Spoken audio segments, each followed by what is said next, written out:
it's such a bonding moment for friends. Like I think when you have like their children in the mix. Yeah. He's always saying, Auntie Janet. Oh my God. Even to Mel. She hates it.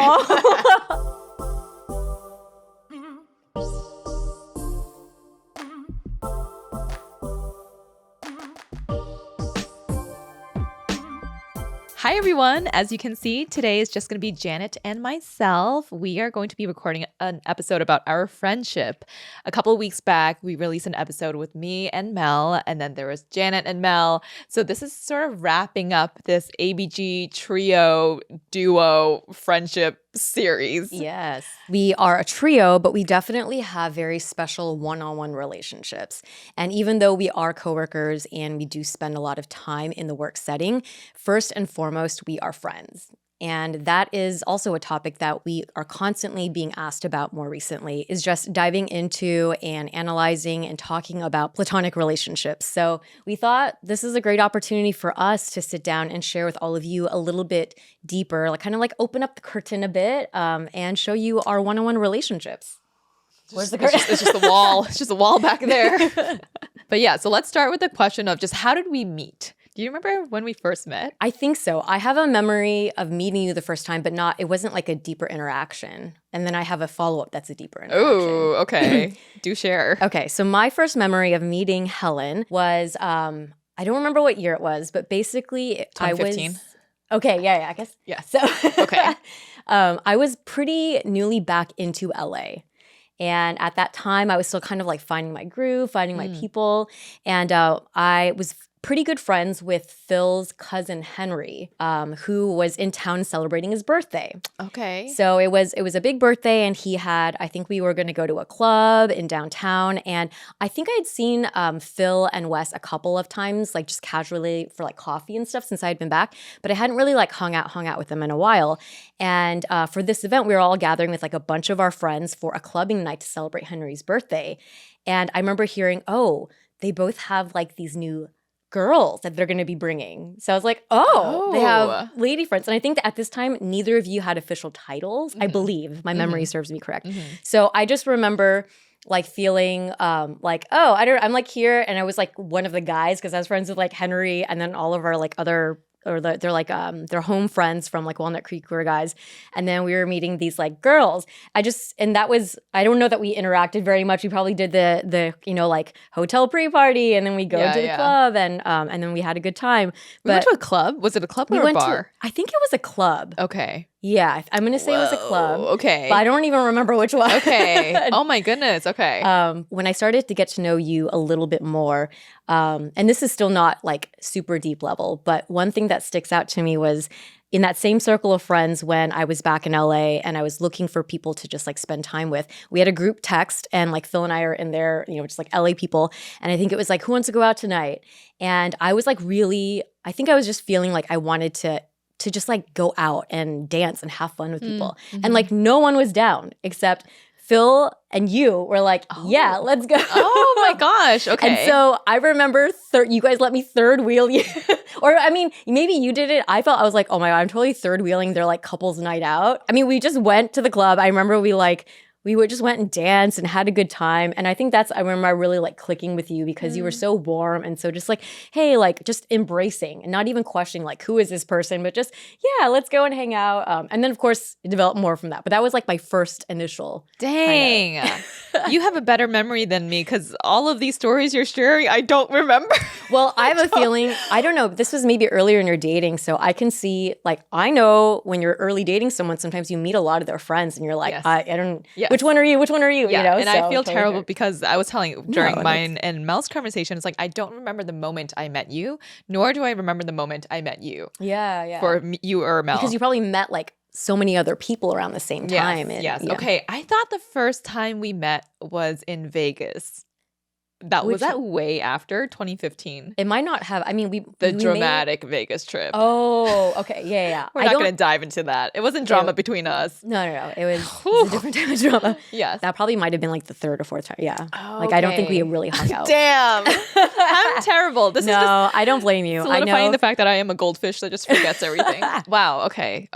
So I went back to the first photo that we've ever taken together, because that is a way, once I see a memory, that will jog like everything about the entire situation, the person, the scenario, like everything. And it just all comes flooding back to me. So I saw that photo. I was like, oh, was that the first time I met Janet? We didn't take a photo, I guess, in those other 2 or 3 instances. Yeah. But that I recall as our first time sort of like really hanging out. Yeah. And I think at the end of that trip, the last day before we like went back into our cars to go back home, we had stopped for green juice. Do you remember? That is such a like such a random ass memory, but I remember it very clearly. I was like, does anyone want to go get a green juice? And no one else was down, but you're like, oh yeah, let's go downstairs and get one. And I was like, oh, I like this girl. She leads like a very healthy, she wants a green juice for her hangover, and as do I. And which actually helps. It's supposed to help. And we went and got a green juice.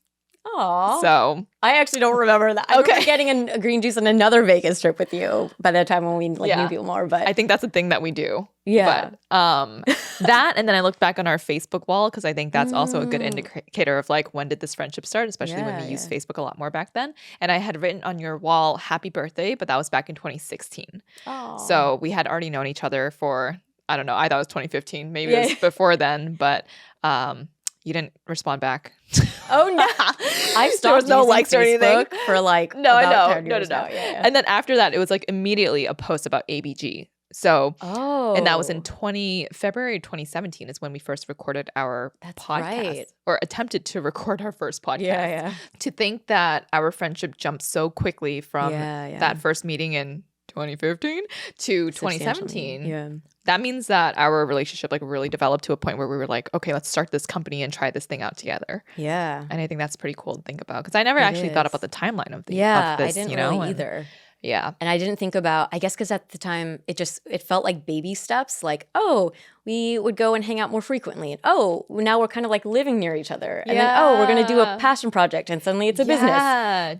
Do you think because we lived close by each other, like that helped to I think so. Start all of this? Yeah. I think it helped, but I don't think it was, I feel like if we probably would have met either way. Yeah. And we would have done the same stuff, and we would have figured out a way to meet up with Mel. Because Mel didn't live, and she was always coming. That's true.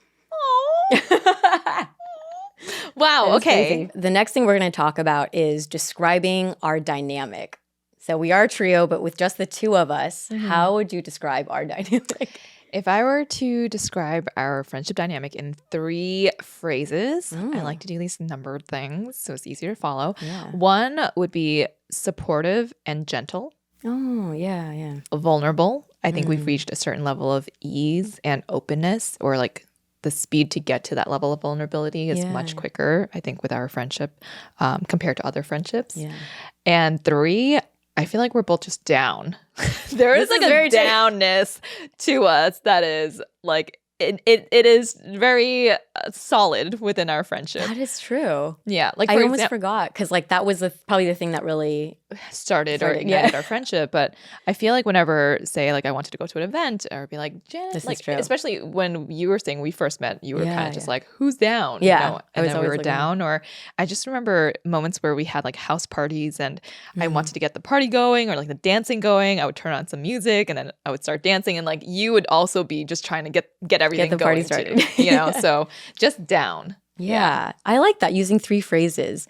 Oh, wow. Okay. I kind of observed a little bit, or I looked at it a little differently in terms of like thinking about how just on a basic level, like age-wise, we're pretty close, but I am older. Like I'm the same age, or I'm older than your older sister, right? Yeah. I think only by a year. 2 years older than me. So so maybe I'm 85. She's 84. Oh, okay. She's So, 84, yeah. oh, wow. I thought I was Just kidding. She's 86. Yeah, that's it. Either way, yeah, obvious. It's like I think I'm just slightly a little bit older than Annie, But I do feel like sometimes in our dynamic, like you function, it's either very like almost the same age or a little bit older. And some of that is Me? yeah. Oh. Well, and here's in what ways. I think specifically within like ABG and like with the content creation space, like we know that like I'm like a little bit more, not a little bit, I'm a lot more green in that. And I'm open and I want to learn. And I feel like with you, you're really open to like sharing and supporting. And so when it comes to certain things that you have more experience in, I feel like then there's this like very comfortable like sister, almost like you're mentoring me in some of those ways, right? And then I think about also our commonalities of what we share within our triple dynamic. So there's many ways in which the three of us will be on a spectrum where two girls on one end and the others in the middle. I think with personality or social personality particularly, you are in the middle. Like I think you will see that Helen and Mel can go into like fitful laughters about like social things or like pop culture things. You have like a humor that kind of just resonates together.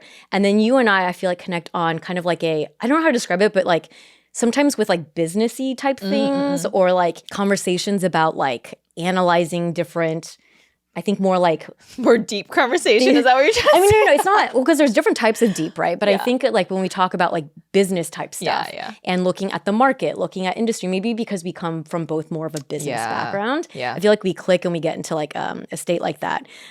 So that's kind of what I was seeing as like our dynamic. And the other thing that is a little bit of a difference is you tend to be more, I think, generally like assertive and like outgoing. And I think socially I tend to be a little bit more soft and submissive.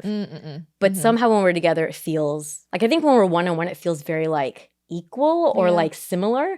But when we're in a group setting, we play very different roles. Yeah, I can see that. I think something else that I'm also acknowledging is that I think both of us play the role of a listener typically. You're Do right. you feel You're that right. way? Yeah. It's like our shoulders are like soaked from being cried on. Like that type of situation. That was a visual.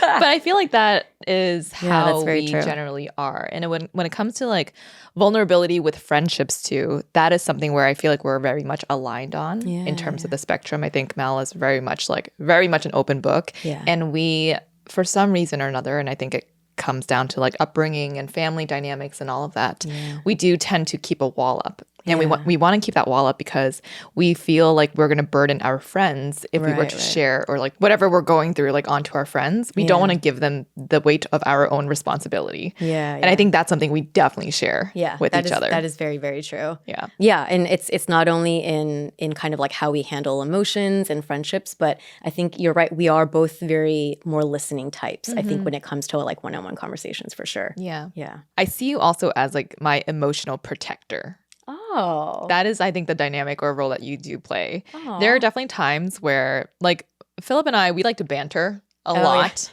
Like, a lot.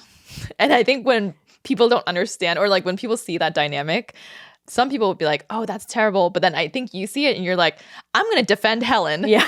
And she will get defensive. Janet will always come in and just be, like, shutting Philip down. I'm like, okay, I don't need that, but thank you. And I love it. Phil. No, I love it when you do because I'm like, damn, okay, Jay, you got this fire in you. And you're very good at defending your friends. And I feel like even if it's not Philip or it's someone else that says something to me that is a little bit more of a slight and not, it's indirectly kind of like hurting me a little bit. I feel like you can kind of tell and you'll kind of jump in there and like try to maneuver the situation and be like, no, I don't think that's, that is something that you do for me. So I feel like you're my emotional protector.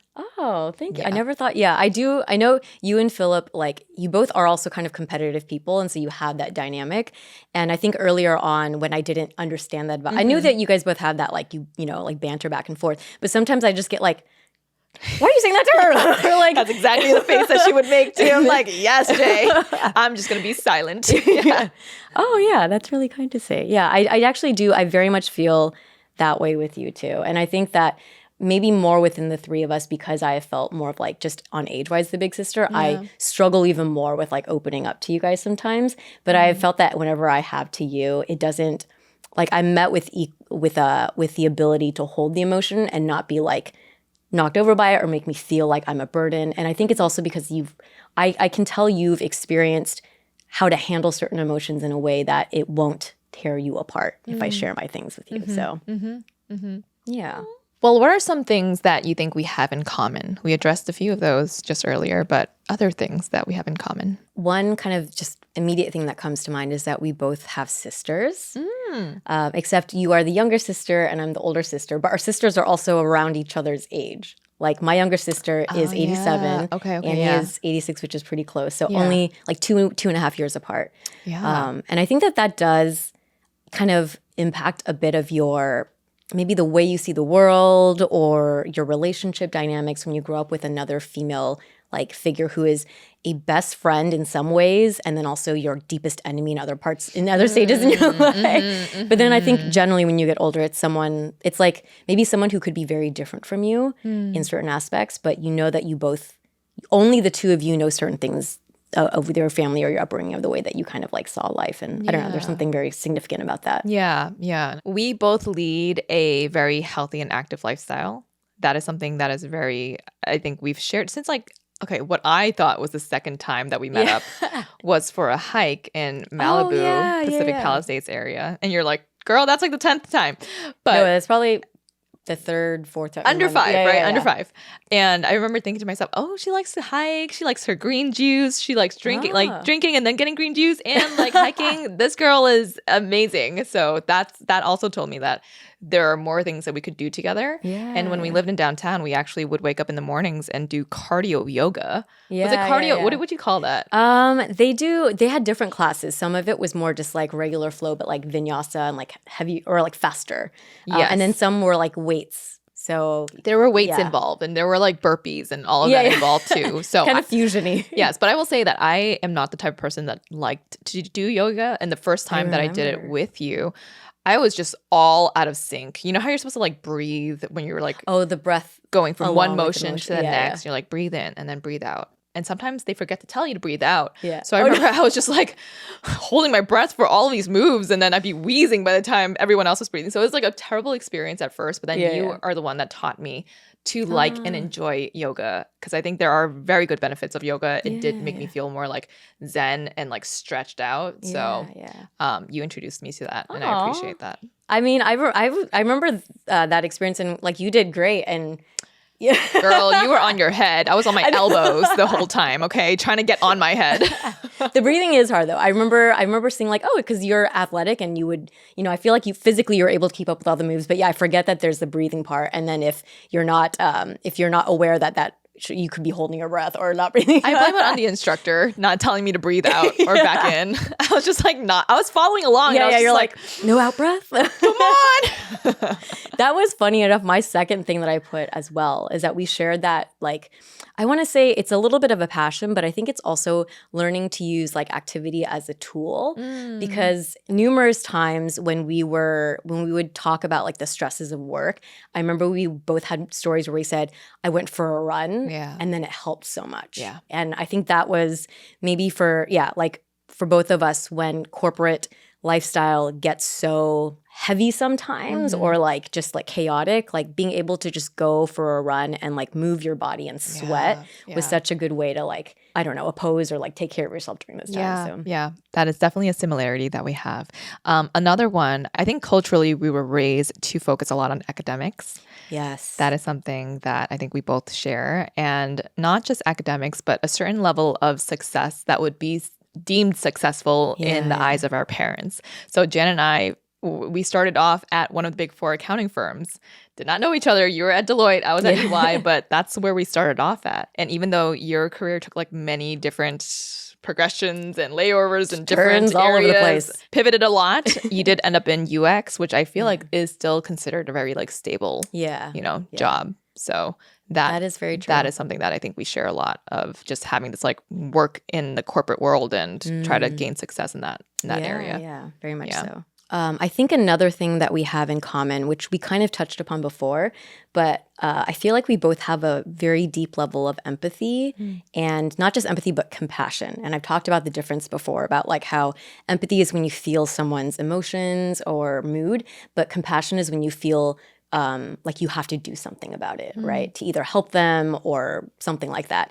And I feel like we both share that. And I noticed that I know for myself, whenever someone is a little bit like outcasted or considered an underdog or just kind of pushed to the side, I just naturally innately feel a need to either defend or like I just feel a lot of pull to, and I feel like I've noticed that you have a similar. Anytime with small conversations or things when it feels like someone's getting a little pushed out, we have both, I think, have a tendency to kind of like, well, wait, let's think about it a different way, or why don't we? Yeah, that's something that I was thinking about too, about how we tend to approach things with a very judgment-free like open perspective mind. and just being very open-minded with anyone that we meet, which I don't think is very common these days. But I noticed that about you. And even when we were talking to one of our friends who was going through a breakup with her shit asshole boyfriend, who we didn't know that was going to be a shit asshole boyfriend, turned out to be one, now an ex. But something that you had said was, good people do bad things. Yeah. And that like rung with me, and that stuck with me because I was like, oh yeah, I agree with that. Like good people do bad things. So I think the both of us, we try to see the positives of in people, in people or in situations. That's true. We're both optimists. We are. We are. Maybe to a fault, but sometimes we are. And we're very similar in that way. That's I very think. true. Yes. Yeah. This person turned out to be a shitty person though, so our judgment was wrong. Should have judged him, followed our gut instincts. But I think we always like to give people the benefit of the doubt. And also we believe in second chances. Yeah. We also have the same size feet. Oh, that's right. We do. So. Well, mine sometimes it's 8 and sometimes 8.5. Me too. Yeah. 8 and 8.5. Look how cute are our shoes today. I also dressed like Janet today. And I noticed that I dressed like Helen. Yes. We came in and we did not coordinate this. Did not coordinate it. But I was like, I'm going to wear this turtleneck. I never wear turtlenecks. But I was like, this is something Janet would wear. And you can borrow this whenever you want, okay? This is like super cute and comfy. It is really cute. Yeah, I would totally wear that. And this is actually actually have that top. Yes, this is a top that I got because for Helen's bachelorette, one of the evening dinners, the assignment was to dress like Helen, like pick an outfit of hers and dress like her. So this was my outfit, and I actually, when I got it, I was like, this is cute. I would wear this anyway. Yeah, dude. When you had your hair up, you had hoop earrings on. I was like, damn, Jay, you look good. You should be wearing this more often. And you had like leather shorts on. Oh too. yeah. I had the full look, but this I like kind of made it a little bit more me. These are like very Janet, like mom jean Janet. shorts. Those are more Janety. Yes. We have reached the last month of the year. The decorations are up, small twinkle lights are lighting up the streets, the magic of the holiday season is upon us. As a mom whose baby boy is still in his diapers, the last thing I want to deal with during a family or friend gathering is being holed up in the bathroom, needing to undress my toddler in the chill of winter and dealing with a blowout. Literally the last thing I'd want to be dealing with during the holidays. If you are a parent out there with a baby who's still in his or her diapers, with Pampers Swaddlers, you can rest assured that this diaper will prevent up to 100% of leaks, even blowouts. 100%. This diaper has a blowout barrier, which is an innovative back pocket built into the diaper to help prevent those messy leaks. Pampers Swaddlers are dermatologist approved by Skin Health Alliance, hypoallergenic, and free of parabens and latex. They are available in sizes newborn through size 8. My baby loves the new characters on the diaper, Shiloh the elephant and Freddie the duck. So cute. For trusted protection, trust Pampers, the #1 pediatrician recommended brand. Okay, so now we have a lot in common, but how are we different? Because we're still quite different in certain ways. Yes. The biggest one, and you mentioned this earlier, is that I am more extroverted and you identify as more introverted. So that is a pretty big difference. I think in social events, I am more of the bee that is flitting to and from, and you're the flower that will wrap your arms around a bee and have a nice long conversation with them. Oh, I like that analogy. So that is actually who we are, I think, in social events. That makes a lot of sense. You have the people that float and go around. And you have the other people that are there, but are open to accepting who comes to them. And then we'll have, and we'll have good, meaningful conversations with them. Not saying I don't have meaningful conversations with people. No, I'm just a bee. Well, you need the bee to go and pollinate to bring the conversation to the topic, and then you like bring that topic to the next group. So, my difference was a little less beautifully stated. I don't know. Oh, God. So here, I think one of the first things that came to mind to me about how we are different is we have different dance strengths. Yeah. Helen is like really good at twerking. And No, I'm not. You guys. Well, okay. No, I'm not. I guess you can twerk because we've had retreats where you tried to teach Mel and myself, and like I've danced for decades. This is not like, the in only thing we studio do on class. retreats, okay? It's not the only thing, but it's involved, and I would say it's a pretty critical part of the magic sauce. Okay. But yeah, I can't twerk for the life of me. And that I feel like that's like when it comes to like, and you're really good at it. I just have this vision of both you and Mel trying. Like, trying, and it was like, and, like, holding on to like the, I'm like the missing one of nightstand. the joints or something. I don't know.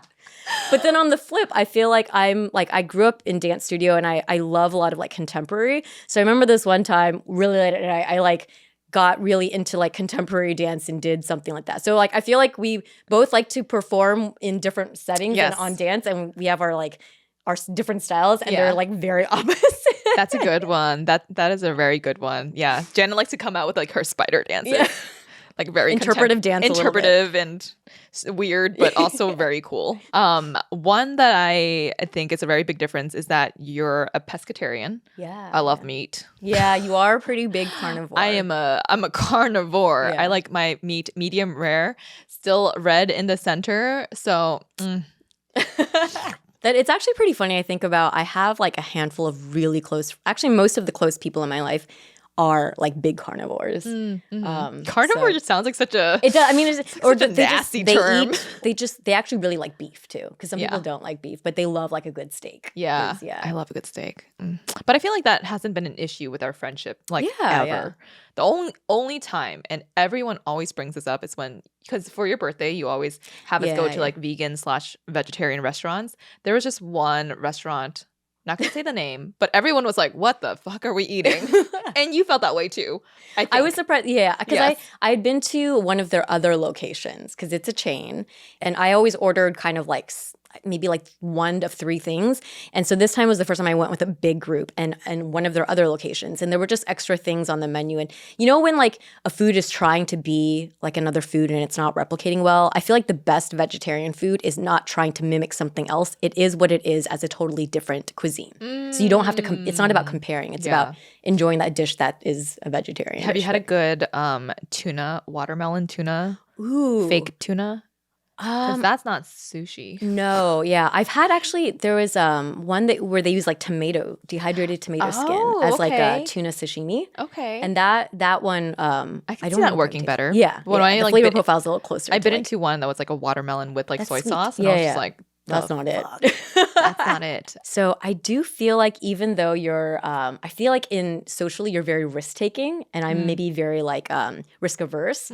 But then I think what's interesting is about kind of your big life things like your career, getting married and having kids. You follow like the traditional path. I do, yes. And it's not bad. Yeah. It's actually, I mean, it's, and then I've totally gone left field and That's in my life and like, true. and I guess you would call that kind of risky or whatever, but it's just like, Yeah. I'm very non-conventional in like big life decisions. Huh, that is true. Because I feel I would take you to be the type of person that would just stick with one Right? job for like ever. Ever. Yeah. Based off of how I was raised or like maybe just my perception. I think I give off the traditional good Chinese Yeah. girl. But the reality is actually my parents are they encouraged a lot of like, do whatever you want. And if you don't want to get married, that's okay. If you don't want kids, that's okay. And it's just, yeah, I was always around kind of just very like, you figure it out yourself. Yeah. And whatever. You're like a high achieving rebel. Yeah. Yeah. That is Yeah. I do have high achieving tendencies though. And I think a lot of that is cultural and Yeah, just, yeah. Oh yeah, that's true. Okay. You love to meditate. Yes. I fucking hate Oh, it. yeah. I fucking hate that This shit. is true. This is true. I have tried and I'm like, you cannot meditate your to-do list away.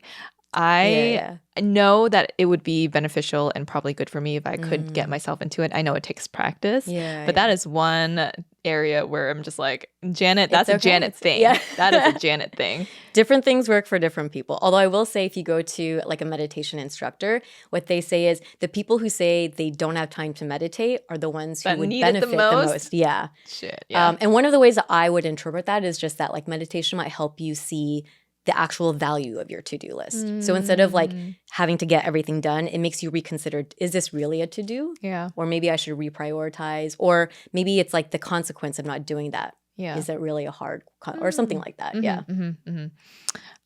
Okay. I want to say that I will try, but I probably won't. It's So okay. I I won't think lie to your face. everyone does their own thing. I think the last one I have in mind is that you are more of a minimalist. Yes. I am a pseudo hoarder. Oh, actually, I do remember your closet. Yeah, I actually, and I think, and I don't know, actually, I've never asked you this, like, Yeah. what contributed to you becoming more of a minimalist? Yeah. But I will say that for me, I think it is growing up with parents having that very scarcity immigrant mindset Yeah. that they hoarded like a lot of things. Yeah. Like, for example, I had this jacket in high school that was a Gap jacket. I don't remember, but like back in the day, Gap big bubble jackets, Oh, yep, oversized was a thing. And I was this tiny high schooler with an extra large woman's jacket. You're like floating around like a Yes, I was like a ball. And my parents still wear that jacket to this day Aw. because they were like, why would you waste it just because Yeah, the yeah, style is like, it's not a style anymore. They will still wear it, even though we've gotten them many like nice North Face Yeah. warm jackets. But they're like, this is so warm. It's like, bubbled down, all that. So Yeah. I think there are just things where it's hard for me to throw things away, or now I'm more in the mindset of donating things because I'm like, Yeah. someone else can use it, but it's still hard for me to like let go of things. Yeah. How did you start becoming more of a minimalist, or have you been your whole life? Yeah, that's a really good question. Usually I explain to people I don't have a lot of stuff because I moved around a lot, which is That's true. That's true, yeah. But I didn't think about, if you point out, like, how did your family or upbringing Yeah. contribute to that? And because when I was younger, there was a lot of, like, we kept everything and we had so many, like, things overflowing out of cupboards and stuff, I think because of that, like, kind of saving and, like, not wasting mentality. Yeah. And then at some point, my mom completely, like, shifted. Oh. And I think some of it was maybe a result of where we were living in a mostly, like, non-immigrant, like white neighborhood. Yeah. And I just remember growing up and her always being very aware that like people will judge you by the brands you wear, the clothes, or like you need to have like to kind of like being visually aware and like matching. And I think she started just being more influenced by American ways of doing things. Yeah. And she just would clear everything out. And so I just near the like maybe as I got older, it was more just about like don't have clutter. We still do. And my dad still has the tendency, like we joke like every car he's driven, he drives literally to the ground. But I think something about maybe the environment which I grew up in combined with me moving around so much and having to like be also most of the time I've been single. So like I would have to carry all my stuff or find a way to transport it all. It's just easier if I like don't have a lot of stuff. Yeah, as long as it fits in your car. Yeah. Yeah. Oh my Make it gosh. easy to I get think from. that's the same as Philip's parents too.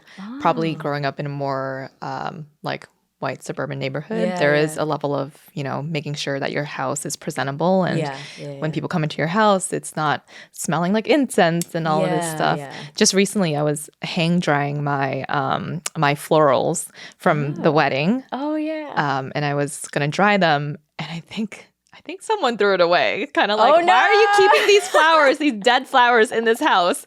So yeah. Oh, no. I mean, I will literally no. I'm someone who just saves everything, even if it's like on my first date, if I had like a bubble, like a gum wrapper, and I was like, oh my gosh, this was the wrapper that he unwrapped for me. Like I will put the date on it and put the first date, and I will save it in like a little plastic baggie and store it away. That is true. I think you are a very sentimental person with objects. And I've noticed that. Yeah. Yeah, I am. I don't know why I have the complete opposite tendency. I'm just like, I don't know where I'm going to keep this. I'm going to. I know. But the thing is, when I always have good intentions for it, like, oh, I'm going to put it into a scrapbook and all of that. But it's just sitting in a box, very unorganized. So it's not the best way to live.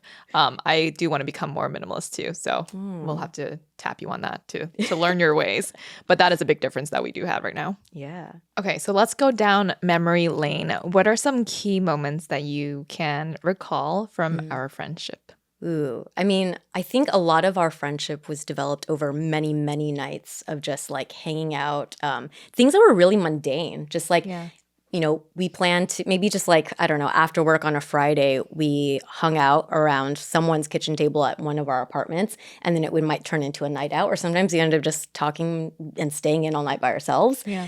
But there was one key experience that I do think was very, for me, it was really impactful. And that was during the Black Lives Matter like period. We were both living in downtown. And at that time, it was also like kind of peak COVID, and people didn't still understand what COVID was, what was happening. And then there was also all this like social unrest. And I remember you and and I mean, I think all of us were like with our friend groups, just like trying to communicate, figure out what was happening. And then we heard that there was like a protest happening in downtown. And there's probably the part of us that were raised by parents who are very like, don't make any noise, don't like upset anyone, also prioritize your health and your safety. So we had that on one side. And then on the other side, we were probably both thinking, I feel personally very moved by this and also curious. And I feel like I need to figure out what this is and I need to like participate. And we were actually, I think, the only two people in our friend group that decided to go out, partially maybe available, whatever it was. But I remember jogging with you down those streets in downtown to try to find that protest. And it was this weird, because we were both in this like mood where we were just developing or like evolving, I think, our personal political identities and perspectives.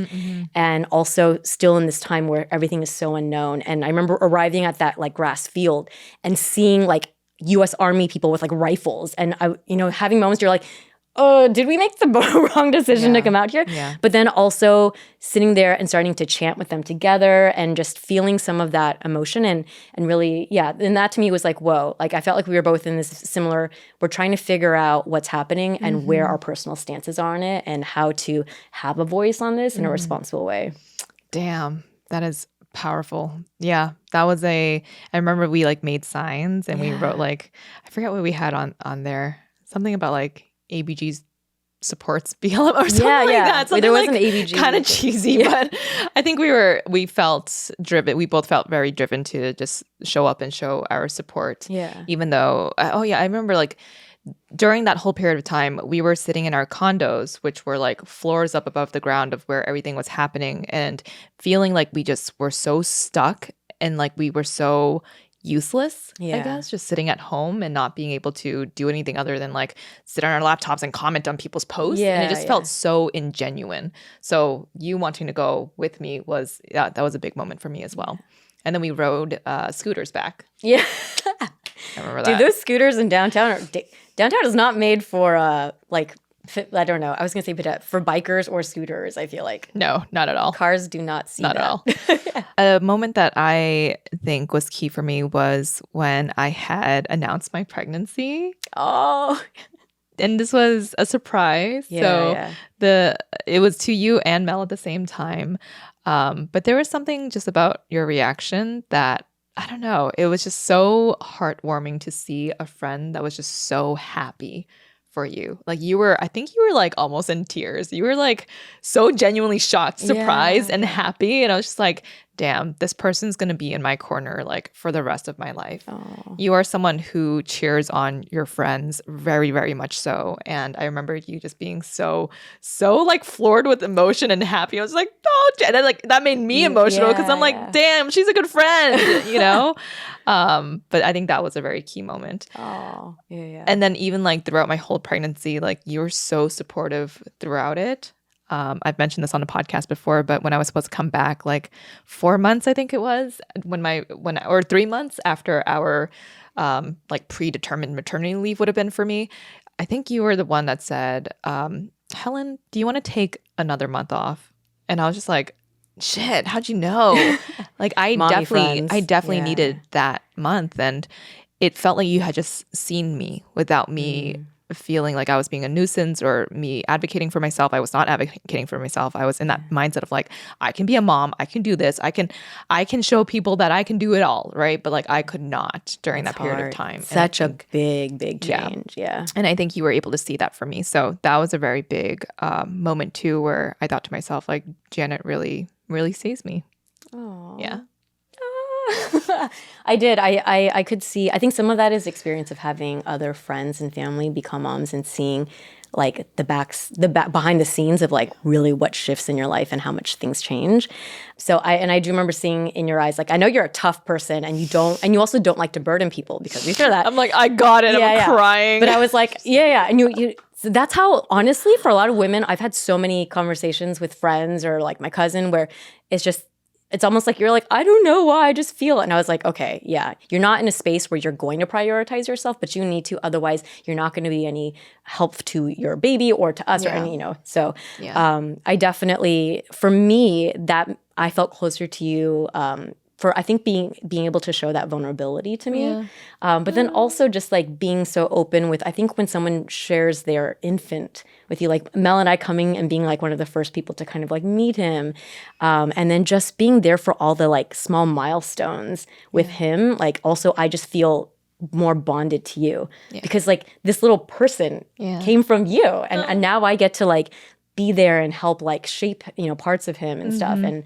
that is always like just like really, really, it's such a bonding moment for friends. Like I think when you have like like their children in the mix. Yeah. He's always saying, Auntie Janet. Oh my God. Even to Mel. She hates it.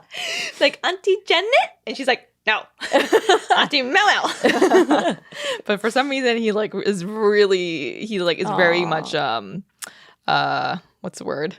An Auntie Janet fan. He is very much an Auntie Janet fan. Oh. Yes. Okay. And then one other moment that I had, and I already mentioned this on my episode with Mel, so it's going to be the same one, but it was just when I was going through one of the toughest moments, I think, of my life, the time when I was going through therapy and really trying to figure myself out, working on the internal stuff, and you were just so there for me. There is a way where you are such a good listener because you're someone that doesn't really offer solutions right away. Like you actually listen and you try to understand the situation, and you will say something like, I don't know what you're going through, but I am here for you. And I think something like that makes such a big difference when, you know, you're just being so vulnerable and opening up about the deepest parts of yourselves. Like that is what you want to hear. And I think having you as that friend, like saved me during that time and allowed me to be more vulnerable with potentially other people. But you definitely opened that door for me of, you know, you can say it, and for if you say it to good people, they won't judge you and they'll be there to support you. So that was a very big moment for me. That was actually also on my list, because I think not only when you share something with someone, you feel closer to them, but they also feel closer to you. Or there's definitely a reciprocal kind of like closeness that comes. And there's a bit of permission giving to the other person that I can also share with you, which I have too. Yeah. So That's true.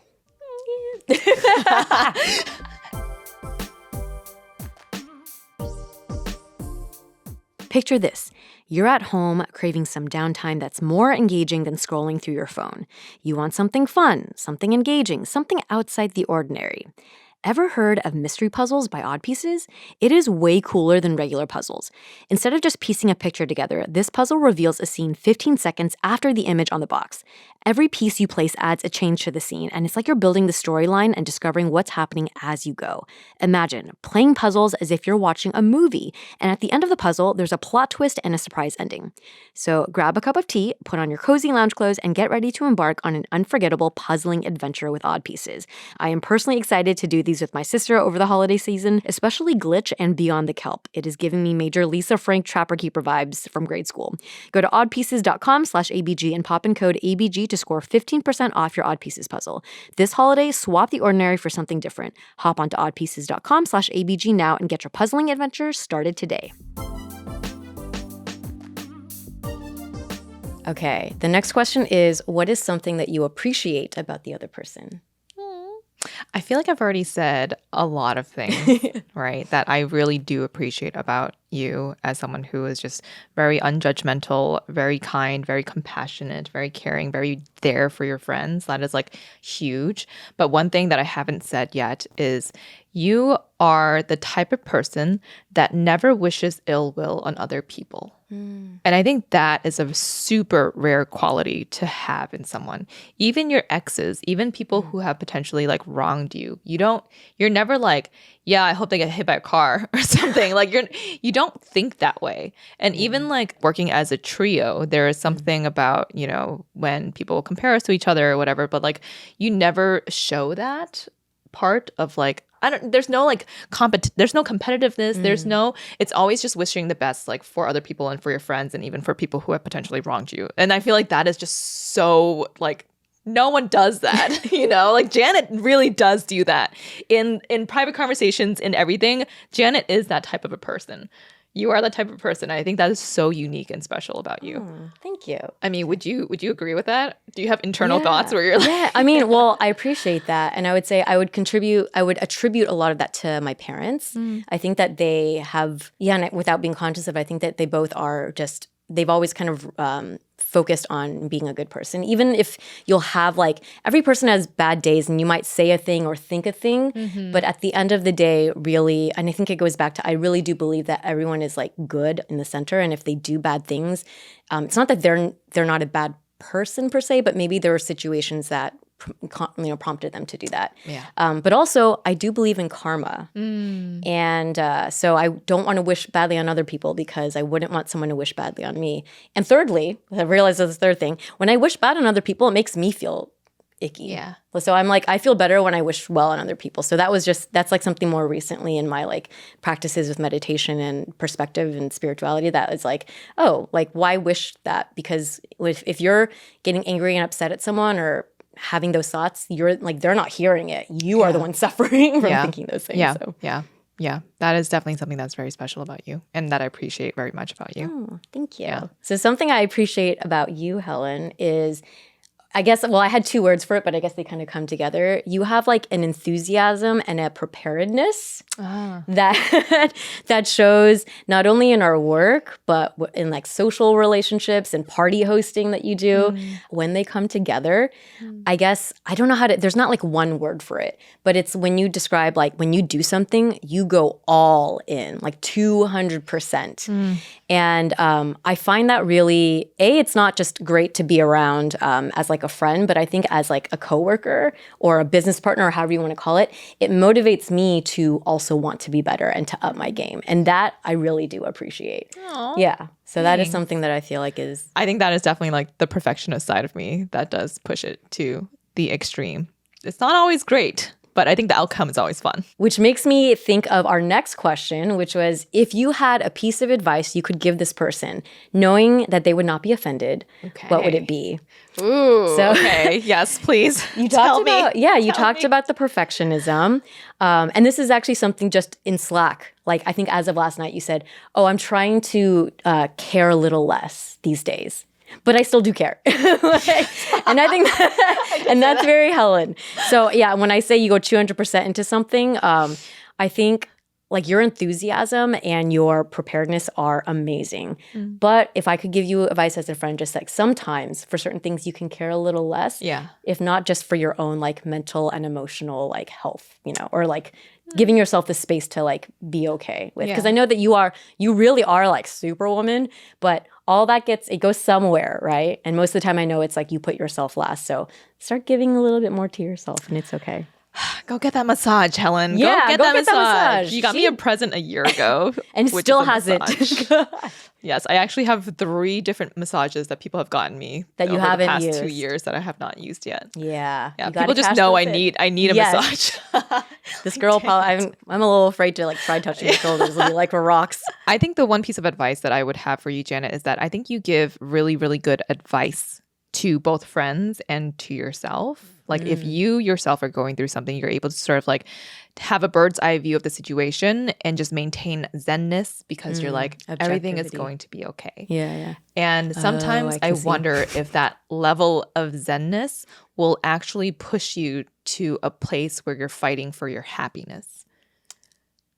Does that make sense? Push me to a place where I'm fighting for my happiness. Yes. Sometimes thinking about like the being zen and being content means that you have to kind of disconnect from things. Yes. But if you get too disconnected, yes, then you're just not, you're also then just kind of like coasting through life. And that's the thing that I'm still kind of trying to work out in my head is like, what is the right balance of being content and separated from things, but then also letting yourself fall and feel some things too, which is kind of what I did with my relationship type in the romantic front, but maybe more on just like not thinking about life circumstance or partners and maybe just for myself. For yourself. Yeah. I don't know if that's advice or just something that I hope for you. Yeah. That helps a lot. I think hearing it from a very close friend, knowing that you see me in that way. Yeah. Or like if you see me experiencing certain things or with certain walls, then I do appreciate that. Yeah. Yeah. We just want you to be happy. I want to be happy too. We all just want to be happy. But yeah, just something that I noticed.